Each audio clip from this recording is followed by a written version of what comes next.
We'd like to get started here. We, only have 1 hour to do this whole press conference, so. And the next hour is actually very important. I'm Darrell Steinberg. I'm the president of the state senate. In just about an hour, the governor is going to direct the Department of Finance to pull some level of budget trigger cuts, which will deal another blow to our higher education system, which means more cuts. We'll see in an hour, but the system, of course, is at risk. The three systems are at risk for an additional cut of $230 million. And tomorrow, in this very room, there will be a hearing looking into the recent on-campus demonstrations which get to the heart of the frustrations and anxiety felt among college students and their families. We know that the costs of higher education are skyrocketing. Fees have gone up significantly in recent years, and we must do something about that. But too often overlooked are other costs that make higher education tough to afford. The average cost for textbooks for California college students is $1,300 every year. $1,300 every year.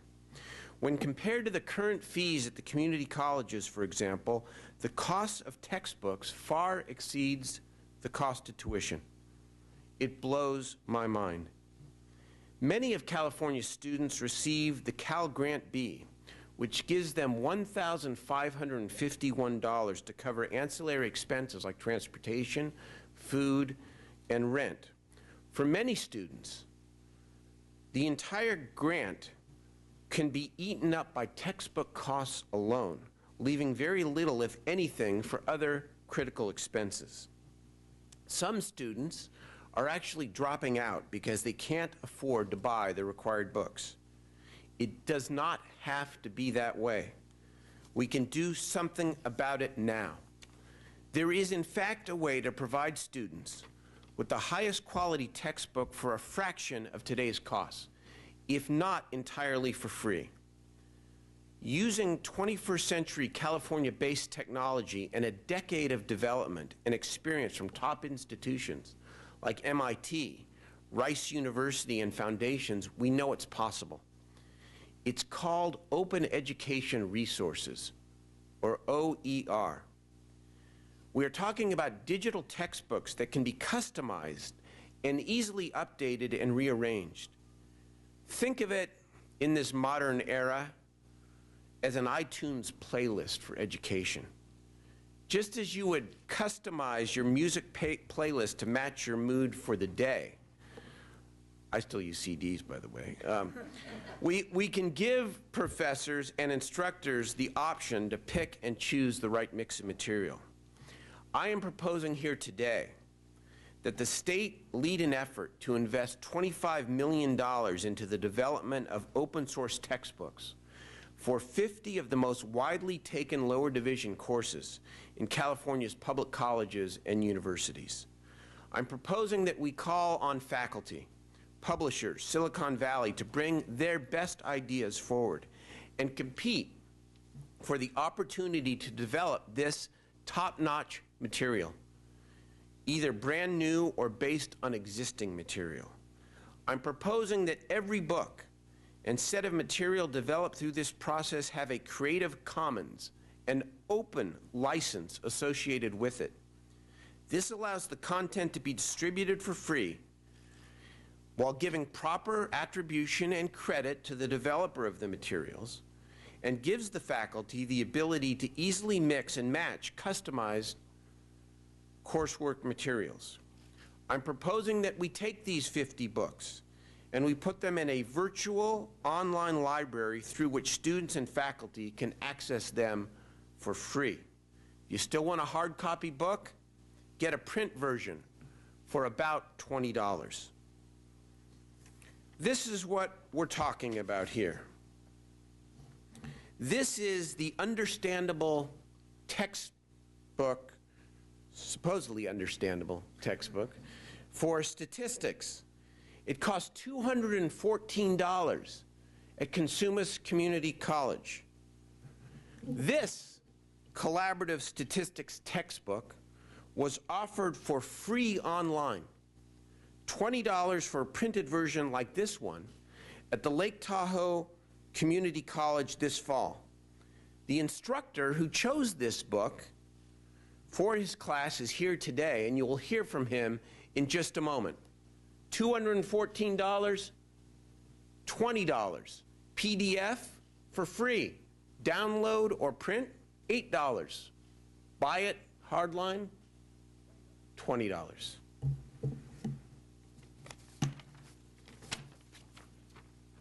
Same introduction to the statistics course, same community college system, same credits, huge price difference. My bill will also create an open educational resources council comprised of brilliant faculty minds from the UC, from the CSU, and from the community colleges. They will determine the 50 most widely taken courses for which the open source books would be developed, would serve as a quality control mechanism for the developed open source material, and help promote this high quality, less expensive way for students to get their education. There'd be no mandate for the faculty to use these books, but when given a more affordable, a possibly free option that does not sacrifice quality, they will do the right thing for students.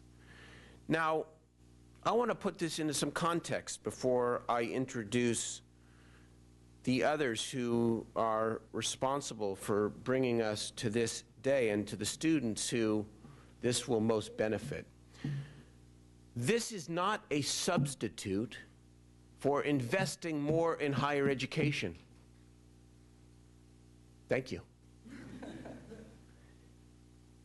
At our first opportunity, when this economy recovers, higher education needs to be first on our list, where we reinvest. But it's going to take some time, as you'll hear again in about an hour when the governor makes his presentation. And so there's not a whole lot in the short run that we can do necessarily about the fee issue. But let me tell you why this proposal, while not the single answer, is in fact so significant. At the community college system, look at this chart here, at the community college system, this summer, as a result of the probable trigger being pulled, fees will increase on average $240. $240. Let me get my little sheet here. The open book savings for a community college system, for a community college student for that year, will be a little less than $1,000. For the California State University system, fee increase enacted just a month ago that will go into effect in the spring will cost students about $498 on average. The open book savings, open source book savings, just a little less than $1,000. For the UC system, it's a little bit different because the fee increase was so large, $1,068 went into effect in the fall of 2011. The open source savings, again, just under $1,000. For 2 out of the 3 systems, the savings from being aggressive about giving students a high quality, less expensive option is greater than the cost of the fee increases. And in the third system, the savings almost wipes out or almost offsets the fee increase. We've got to do this, and we've got to do this now. There are so many people and groups that are here today in support who are pioneers in this technology that I want to mention. Many are available after the press conference. The Hewlett Foundation, the Gates Foundation, the Maxwell Foundation. I want to thank them for all their past work they have put into open source textbooks, making them higher quality, more affordable textbooks for the future. I want to thank Creative Commons, a worldwide foundation based here in California. They have created an open license that is being used throughout the world, making valuable educational content current, open, and accessible to anybody who wants to learn. I want to thank Osman Rashid, the CEO of Know, who I had the opportunity to meet just a moment ago. He allowed his company to take the time pro bono and build the world's first interactive Web 2.0 textbook that is available for free today on the web. Connections, housed at Rice University. This is a nonprofit repository of over 1,000 open source books available today, with over 1 million pieces of open source educational content ready for use. Bottom line is, give faculty the ability to use new technology, to take high quality content and adapt it to their own creativity and use. Give the students a more affordable option. Let's hear from some of the people who will benefit from this legislation. I want to begin with Kelsey McQuaid, who is a student at UC Davis, obviously a campus that's been in the news quite a bit lately. Kelsey, please.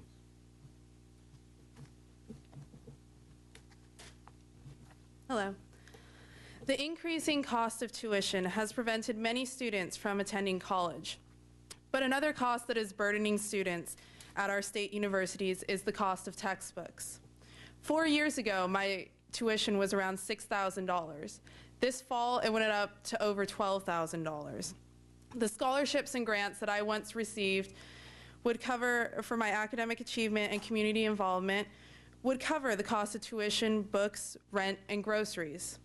Unfortunately, as the cost of tuition soars, my financial aid and scholarships no longer cover as much as they used to. The last 2 years, I've had to take out an additional $1,000 in loans and work over 20 hours a week to cover the cost of textbooks and in increasing education costs. It shouldn't be necessary for students like me to have to sign away their futures to loan payments and work more hours than they spend in the classroom in order to purchase a textbook. It is true that students have numerous options to try to save money on textbooks, but all of them cost a considerable amount. I always buy used books and spend over 2 hours online trying to find the most affordable book and inexpensive version of my assigned textbooks, all time that I could have used studying, working, or enhancing my collegiate experience. Despite my best efforts, I still spend over $200 a quarter on textbooks, and I'm lucky. I'm a social science major, not a science major. This past quarter, I tried to cut back even more than in past years. I purchased 1 used book and rented 2 others from the UC Davis bookstore. I ordered another 2 books from an online store and decided not to purchase another 2 altogether. One of those used books cost $99. And renting books has proven to be a slightly less expensive option for some students, but it's not the solution. I spent around $21 to rent a book that costs $25 to purchase new online. And while this saved me a small amount of money, I could not keep the book at the end of the quarter. I had to return it. Another option I've used is checking out books on reserve from the library. Unfortunately, it's not guaranteed that that book will be there when I'm free to go read it. And all of these options cost students or distract them from their studies. This is a problem that affects all students, not just students at the UC or CSU. My brother Riley is in his first semester at a community college. And during his first week, he called me frantically asking what websites I used to purchase textbooks, where he could find a cheaper book. He couldn't believe that his Introduction to Philosophy textbook cost $138 when it cost him only $128 to take the class. It's simply unacceptable to expect college students to pay these exorbitant prices for textbooks.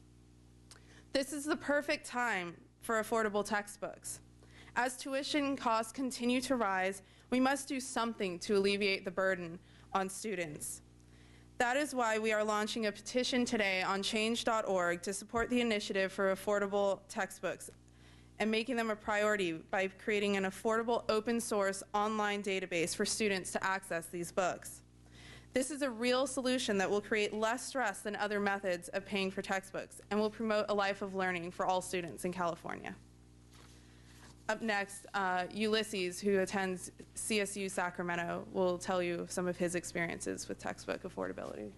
Go ahead, Ulysses. Excuse me. Hello, my name is Ulysses. I'm a third-year student at Sacramento State University.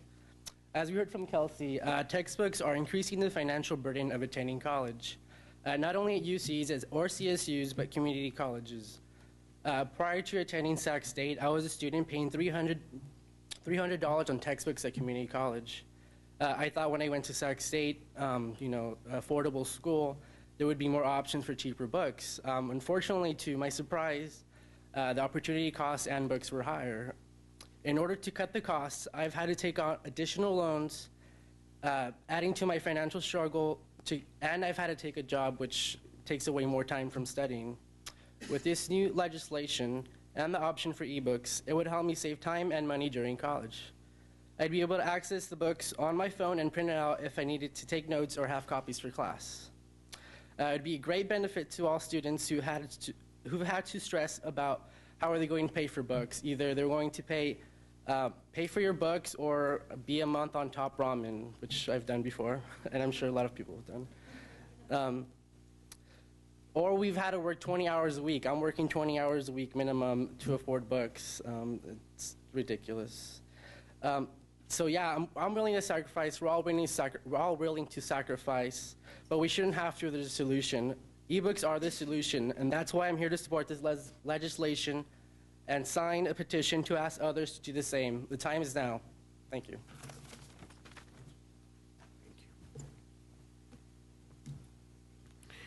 Next, I would like to introduce Dr. Larry Green, the mathematics co-chair and statistics professor at Lake Tahoe Community College, who is using the real-life example that I described a moment ago. Dr. Green?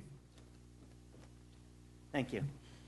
I thought I'd start by giving you a picture of what my first day of class looked like last year, just 1 year ago. I hand out my syllabus, and some of you students know what it's like to be handed the syllabus.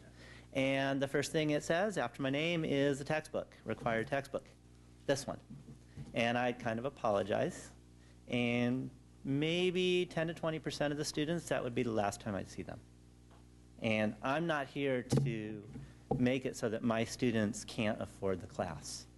So $200, $220 a textbook doesn't work for our particular community and most communities in California. Lake Tahoe, poverty with a view, we call it. Our students are wonderful students, they're excited, and the economy is not great for anybody, and especially where we are. So the students can't afford the kind of price that this textbook has. So our department got together, and I suggested that we think about this book instead. And we changed that first day of class. So now the first day of class, I hand out the syllabus, and I say, here's the textbook. I get online, I have a little smart board behind me, and it shows the textbook, and I say, it doesn't cost you anything. Well, they say, you're joking, because that doesn't happen. They're so used to the shock of having to pay this horrible expense for the textbook that they are in celebration when they find out that they can take the class, because the students just bail. And taking the class and succeeding, getting through our educational system so that they can get a better job and have a career that they want instead of having to leave, which is what is happening to many of our students. As tuition goes up, as jobs get scarce, they can't do that. Those that do have jobs, they have to increase their hours because of the expenses, the increased tuition and particularly the textbooks that are $220. When my students increase their hours, they don't have the time to do all the homework that I give, and I give a lot of homework. And that's what they should be doing. They should be doing homework and not spending 60 hours a week working so they can afford the cost of education that they can't really afford anyway. So when I found out about this textbook, I was able to customize it myself. I'm also a programmer, so I was able to create some online materials and do what I wanted with it. There was no copyright issues because this is public domain with a Creative Commons license. So I don't have to worry about getting permissions and all that. I can just customize, make the course the best course that I feel like I can make. So we did that this quarter. The quarter, I just turned in my finals yesterday, and I did ask all my students how it went, and I talked to the other faculty who are using this new textbook that is at no cost for the students. And we said, what do you think? Because we did it this way last year, and we did it this way this year. And we were all in agreement that not only was it free, but it was better. So we're not willing to sacrifice quality for our students because they need to have the best materials possible. But the quality's there. Being free doesn't mean you have low quality. Being free means you have better access and high quality. If it's low quality, we won't adopt it. But not all textbooks are good quality, and not all textbooks that are free are definitely good quality or have combined with all the extra resources. And that's why, as faculty, we really need to have backing from the state where they will support the cause of open educational resources so that we can have free textbooks in every area, and we can have assistance in the support and materials that it takes in the customization so that we can pass that along to our students and they can get free textbooks, which makes a gigantic difference in their educational success and their affordability of education. So thank you very much. Thank you very much, Dr. Green. I can't say enough about our final speaker here, and you know him well. He's the former state senator, former majority leader, and now the president of the 20 Million Minds Foundation, and has been the guy who has done so much work to get us to this point, and an inspiration to me, senator, former senator, always a senator, Dean Flores. Thank you. I'll be brief. I know you probably have questions for the pro tem. Let me just say first and foremost, thank you to all the foundations and the work, and particularly David and Harris and others who have really helped try to formulate a policy that is open to make sure that the policies are working for students and, more importantly, provide more choice for faculty. So the goal of this entire push is to do all of that and build it on the backbone of technology. So today in the room we have some very, very, very large we're really standing on some large shoulders, and I'd like to thank Connections, and particularly like to thank No for providing a platform. And all of you should know, these books, you don't have to wait. There's a statistics book that's available today, Collaborative Statistics, that Pro Tem just mentioned. 120,000 students in our community college student take that course every year. 50,000 students take that course in UC. 50,000 students take that in CSU. And guess what? They're paying way too much. $220, you do the math.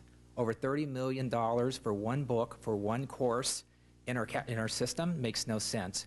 When you can go and get the Collaborative Statistics book today, that many folks, 200,000 plus students, and get it for free, and get an enhanced version for under $20, and get a hard copy for under $20.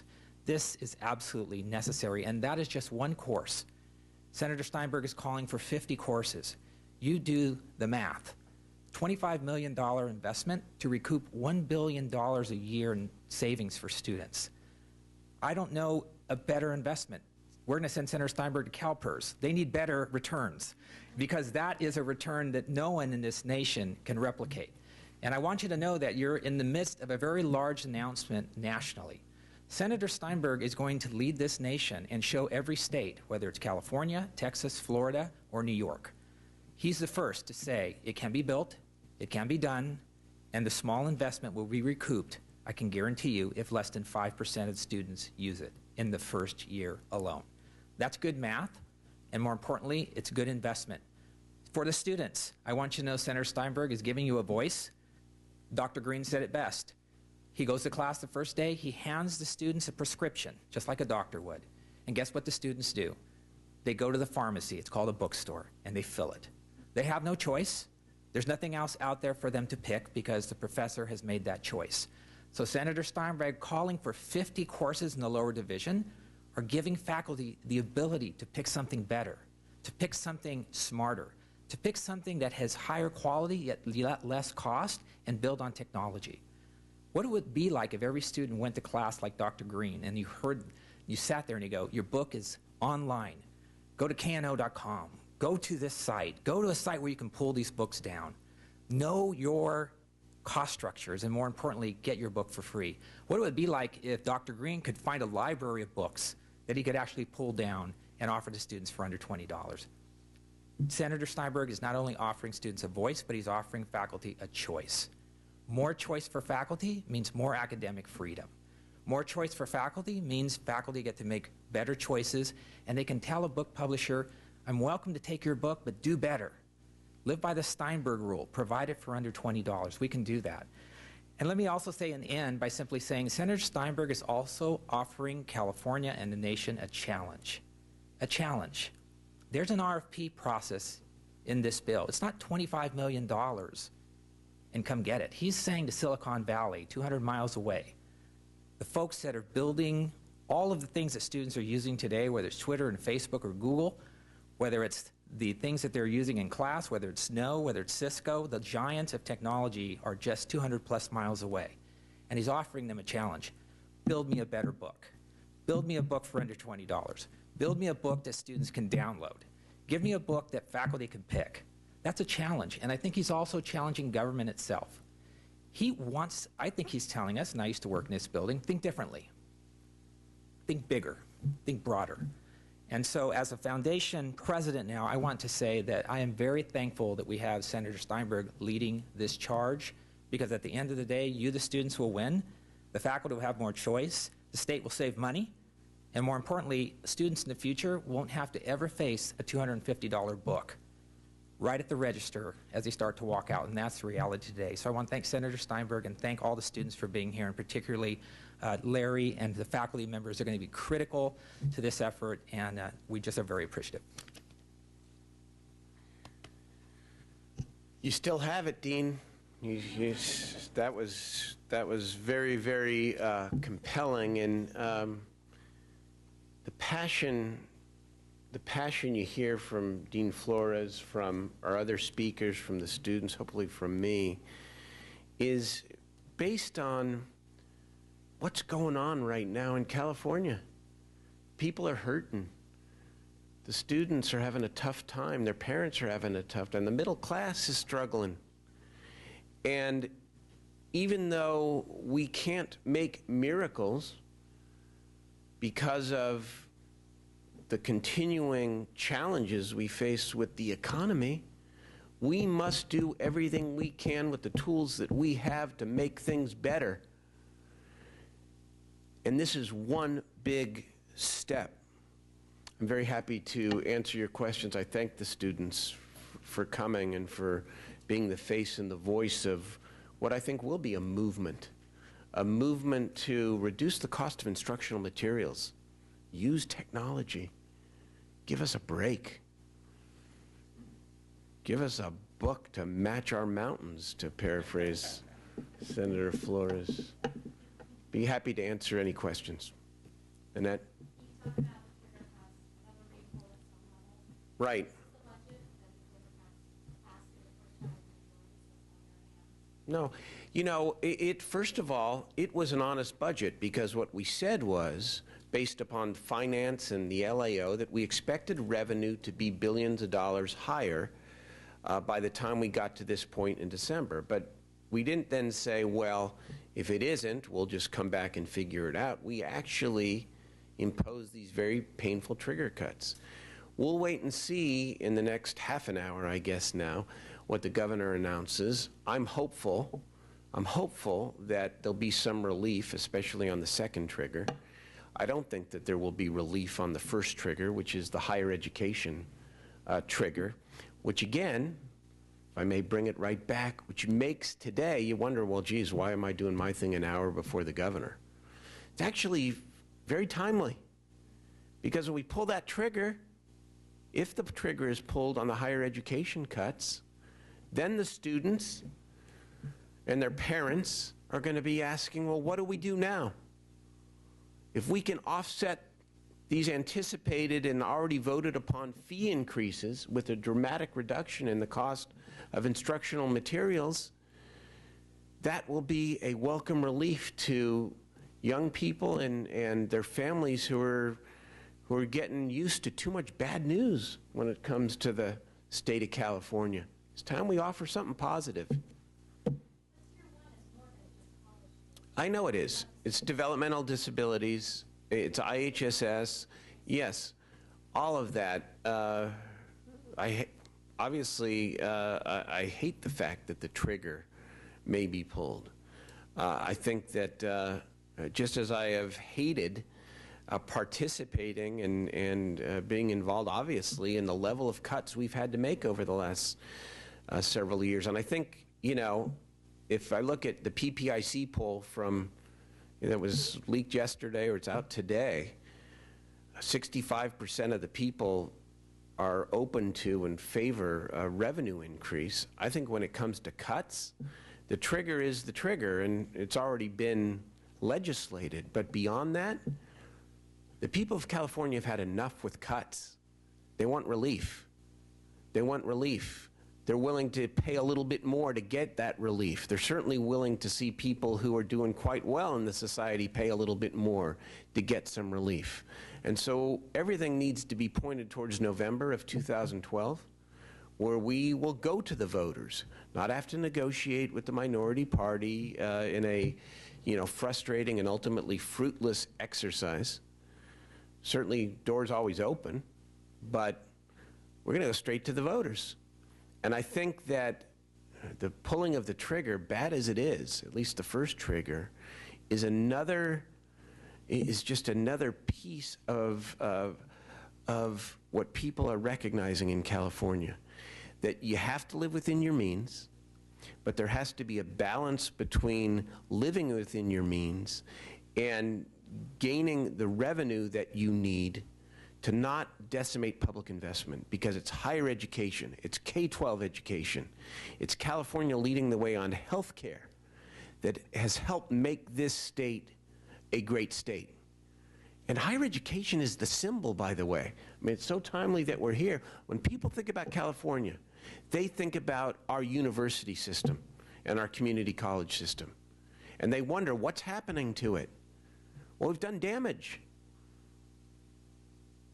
Now we can provide some relief. And as soon as we can on the budget side, we reinvest right back. And we go to the voters in November and ask them for some help as well. Wyatt?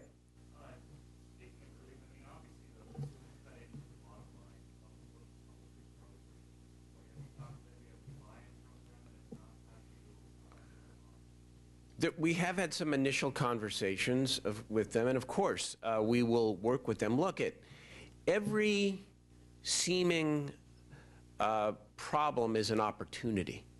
So the book publishers are used to a particular model. The world is changing.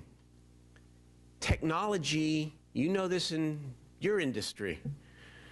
People are reading the newspapers, if they're reading them, and please, all of you, read newspapers. I mean it. They're they're very important, and watch TV, right? And listen to the radio and blah, blah, blah. But, you know, more people are getting their information online. That's where the world is moving. And the textbook publishers, I think, have to adapt. And I think, as Senator Flores said, when you think about Silicon Valley being 200 miles away and all the innovation and expertise and creativity, the publishers can find a way to make a profit by adapting to the needs of the people they're serving and by where the society is going anyways. I hope we don't have to drag them along. I hope they'll come along. But either way, if this has to be a fight, I hope it isn't. If it has to be a fight, it's a great fight. Take it on. Tori?